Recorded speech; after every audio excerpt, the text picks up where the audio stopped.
Hi friends, എല്ലാവർക്കും talent അക്കാഡമിയുടെ daily current affairs സെഷനിലേക്ക് സ്വാഗതം. എന്റെ പേര് കിരൺ. നമുക്ക് ഇന്നത്തെ ഡിസ്കഷൻ ആരംഭിക്കാം. നമ്മൾ ആദ്യം ഡിസ്കസ് ചെയ്യുന്നത് ഒരു പുരസ്കാരമാണ്.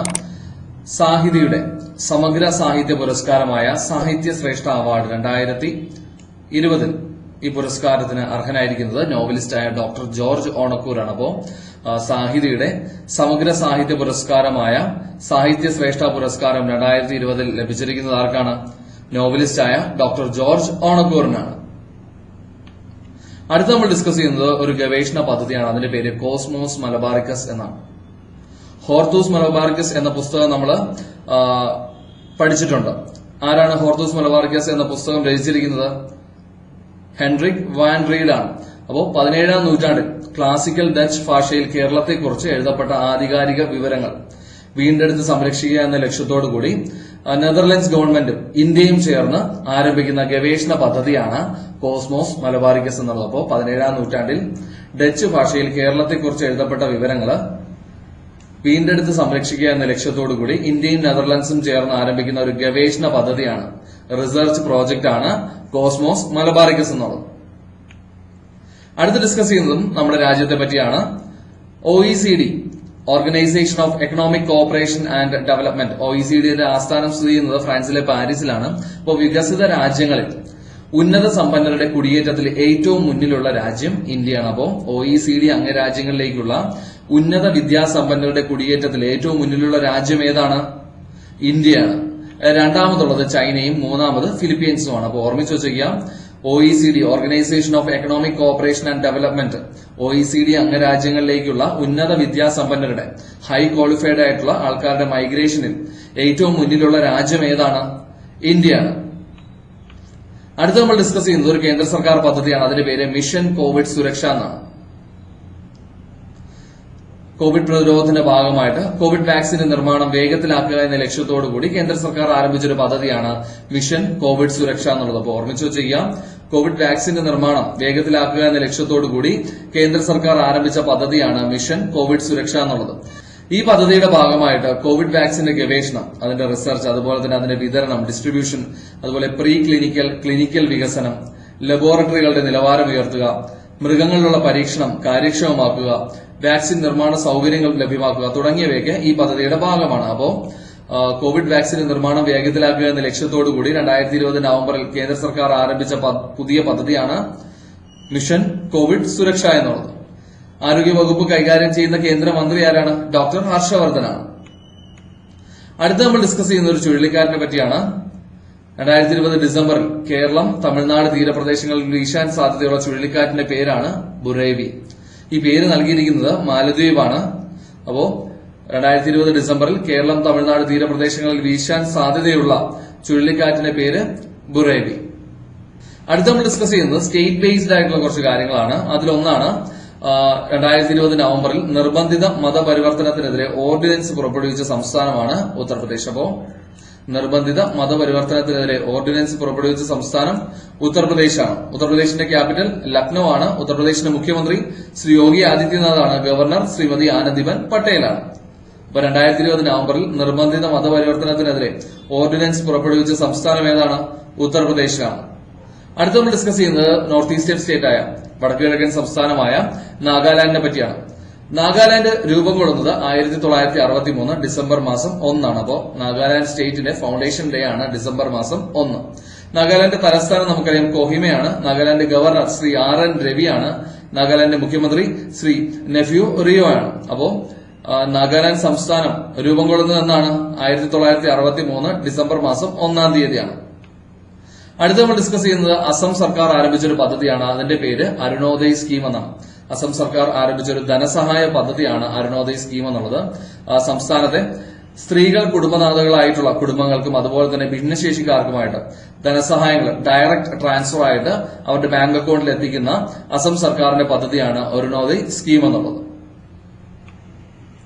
അസമിന്റെ ക്യാപിറ്റൽ നമുക്കറിയാം ഡിസ്പൂർ ആണ്. അസമിന്റെ മുഖ്യമന്ത്രി ശ്രീ സർബാനന്ദ് സോനോവാൾ ആണ്. ഗവർണർ ശ്രീ ജഗദീഷ് മുഖിയാണ്.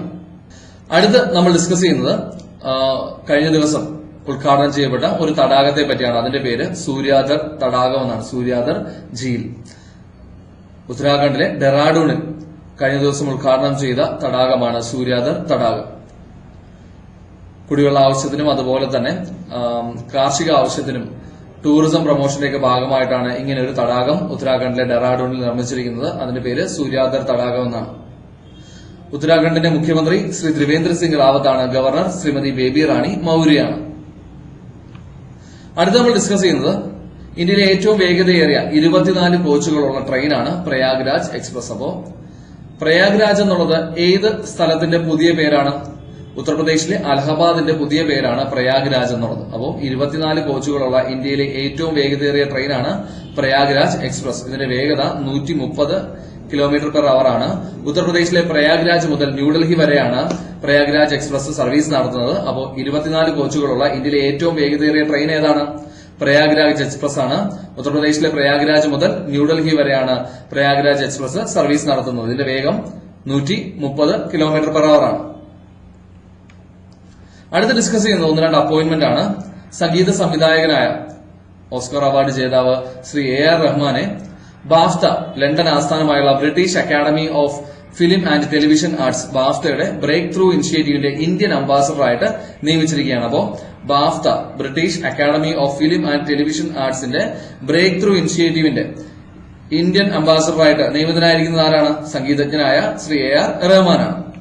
അടുത്ത് ഡിസ്കസ് ചെയ്യുന്നത് മറ്റൊരു അപ്പോയിന്റ്മെന്റ് ആണ്.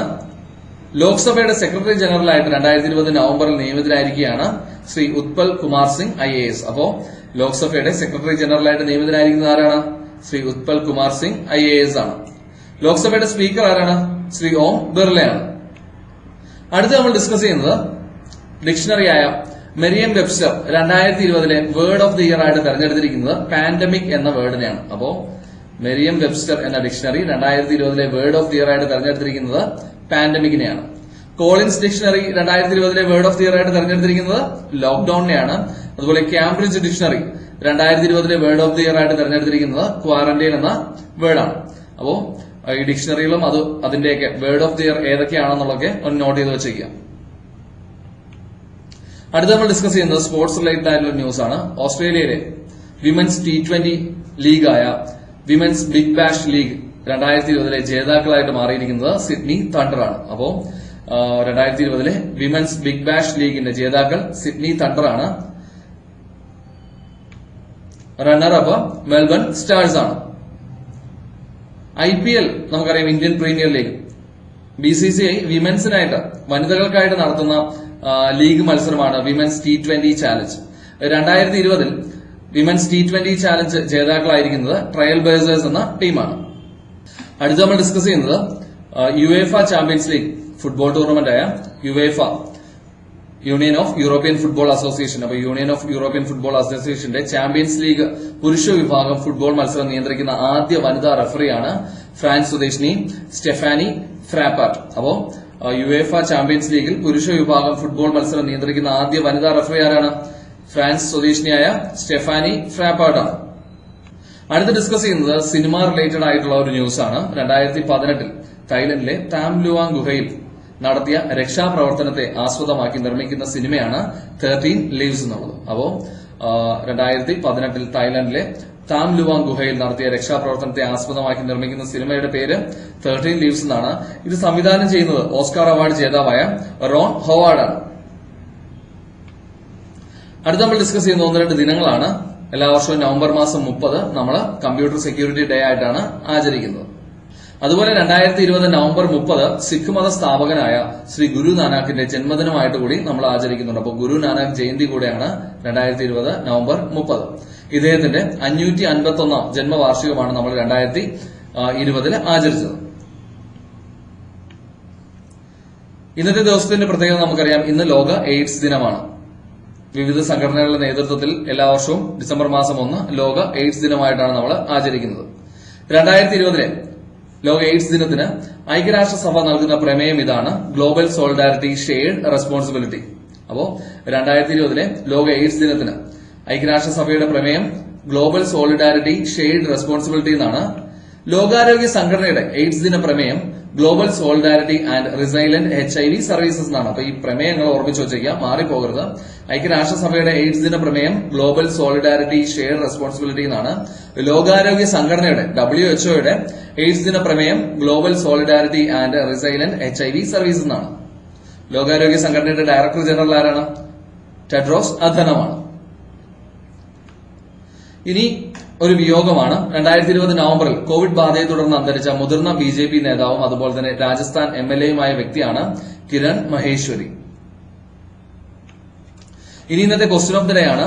2020 നവംബറിൽ രാഷ്ട്രപതി ഭവനിലെ സെറമോണിയൽ ആർമി ഗാർഡ് ഡ്യൂട്ടി ഏറ്റെടുത്ത ഇന്ത്യൻ ആർമി സേനാ വിഭാഗം ഏതാണ് എന്നതാണ് ഇന്നത്തെ ക്വസ്റ്റ്യൻ ഓഫ് ദി ഡേ. അപ്പോൾ നിങ്ങൾക്ക് ഉത്തരം അറിയാമെങ്കിൽ ഈ വീഡിയോയുടെ താഴെ കമന്റ് ചെയ്യാം.